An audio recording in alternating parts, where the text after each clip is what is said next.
How's it going, everyone? This is Harris Kruskic, BR's MMA reporter, and today we are here with the UFC middleweight champion, Israel Adesanya. Izzy, how's it going? I'm very well. What's up, man? Not much, not much. Well, there's actually a lot going on because we're getting closer and closer to UFC 281, where you will defend your middleweight championship against Alex Pereira. Now, the storyline around this fight is that Alex has beaten you twice in kickboxing.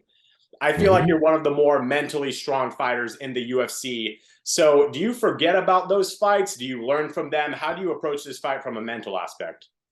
I learned from them, and I was just talking to Kevin Aioli before, and he asked me a question that made me remember, like, was I more mad at the knockout or the fact that I hurt him in the second round and I didn't finish him? And I was like, I remember not being mad at the knockout. I was more mad at myself that I didn't stay true to my style. I didn't stay true to my style when I had him hurt. I let some things affect me that shouldn't have affected me. And yeah, I've grown since then, and I understand what I have to do now. So, Alex Pereira, frankly, has talked a lot of shit recently. He's been making fun of your trainings. He's been knocking you out on video games and posting it. How do you react to all of that? I haven't seen that one yet. Yeah, yeah. I mean, he played you on the UFC video game and knocked you out with a front kick. So yeah, that's. Do you have what's your reaction to in general? Do you care about any of that? I don't react. Like I said this on JF Sinlair's video as well. I'm not reacting because I'm like, he's got bragging rights, so he can talk all the shit he wants. But yeah, I'm gonna respond. I don't react. I respond, and I'll respond with violence when it's time. So if you do beat Alex Pereira, who's next? Because I'm looking at the middleweight rankings right now. You've beaten everyone in the top five. No one else is really jumping off the page. Any names in mind? No, I haven't even looked at who's next. I've literally just focused everything on this fight. I haven't thought about who's next. I think on Jake Paul's show I mentioned Rodriguez just because I liked his last fight, and I think he's going to have a few more fights and then fight for the belt. He's tough, so I look forward to taking a guy like that and some other ones. But no one really jumps out at me that you know is, oh my God, I need to fight this guy. But yeah, everything right now is only on Alex Pereira, and yeah, I want to take him out. I want to whoop Sean Strickland just for fun, but he has to do something. Show me something first.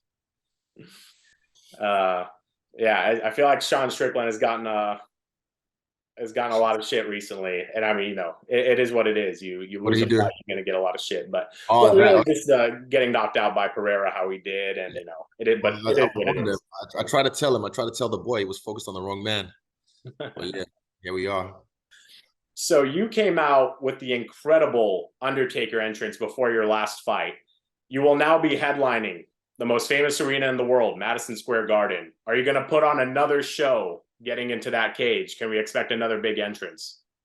No, this is feeling more like UFC 253.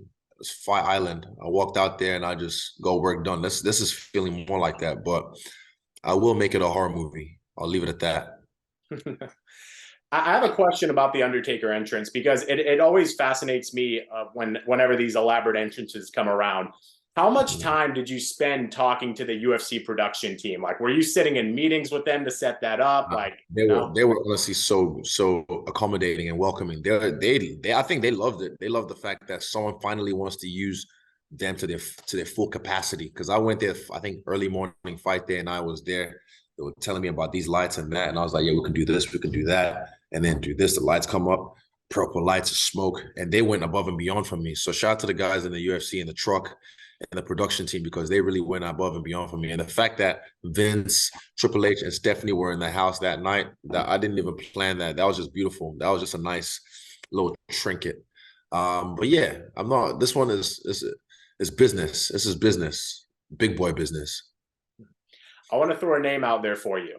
So Hamzat Chimaev has said since he got into the UFC, I'll get the welterweight title, I'll get the middleweight title. He was closer to making middleweight weight before his last fight against Nate Diaz than he was to welterweight. It's kind of up in the air what he's going to do next. Will he move up to middleweight? Will he just stay at welterweight? What are your thoughts? Is that a fight that interests you at all? Mm, I haven't said. I think I said this as well on the show. Better. He said maybe, but he's got fucking murderer's row to get through first. You know, everyone always talks shit and they want to do this, they want to be double champ. Only few of us can actually do it, you know. But yeah, he's got murderer's row to deal with at welterweight. So good luck with that. You react to a lot of UFC events on your YouTube channel. Are there any fighters that up and coming fighters that you have seen, not necessarily at middleweight, can be any division you want, that you have been really impressed with? Adrian Yanez, I love that guy. I hung out with him in Texas as well, in Dallas, and yeah, I definitely geeked out when I was hanging out with him. I let him know. I give people their flowers, okay, while they're here, and I tell them how amazing they are. I'm not shy to express love, and that guy, I love his style. Who else? Um, fuck, there's so many. There's so many, but I don't want to put people on blast like that. But I'll just first name that came to mind was Adrian Yanez. I really like watching him rise. Yeah, great fighter, great fighter. Last question for you. Your nickname is the Last Airbender. So who are your favorite Avatar, the Last Airbender characters? And don't say Aang, because I feel like that's the cop-out answer. I'll show you why. Oh no, my shirt. What a tight shirt on. Well, hold up, I'll take my button off. If I show you, maybe you might be able to see my tattoo of her. It's just her sitting right there. Oh no, it's blurry. Oh, blurry. There you go. Can you see it? Nah, I don't think so. It's still blurry. Is it? Oh, my bad. Sorry. Yeah, no, you're good. Yeah, I've got a tattoo of Toph right on here on my arm. I feel like she's one of the underrated characters of the series because she's blind, but that's what gives her strength. It's what made her who she is, being blind, the blind bandit, learning from badger moles and whatnot. But yeah, I like her, and yeah, she's cool. She's gangster. It's awesome. I'm a Zoot guy myself. I feel like oh yeah, yeah. I feel like he has the best character arc in the whole series. Yeah, you know, from where he starts to where he ends. I can relate to any character from any series. Sometimes people even get mad at me, like fucking weebs. You know, when I mix and match animes and cross worlds, I'm like, there's no fucking rules to this shit. Are you even an anime fan? Do you understand what anime is? There's no rules. There's no rules to this. You can do whatever you want. So I can relate to Zuko. Like I relate to Zuko in the sense when I talk about like plant medicine, you know, when I talk about why I haven't been to the jungle yet to, you know, because it's been calling me for years. But I feel like when Zuko, you know, became friends with Aang, he lost his firebending. And then he had to find a new way to firebend. And he had to go to the original, you know, firebenders, those two dragons, to learn how to firebend alongside Aang. But for me, I feel like the same thing. If I go to the jungle and I get the enlightenment I need, will I lose my firebending? Will I lose the chip on my shoulders? You know, so I can relate to any character. I can relate to Sokka even. Sokka's a fucking comical genius. There's times in my life where I do dumb shit and really smart shit that I'm like, that's some Sokka thing to do. Yeah, you know.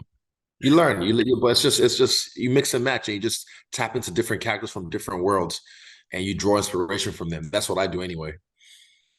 I love the breakdowns. You've absolutely earned your nickname. You know your stuff. So well done there. Well, you know, best of luck at UFC 281. Please stay healthy. I know everyone is dying to see this fight. So I will make it to this fucking fight, and I'll make it a fight. Amazing. Thank you, Izzy. Thank you.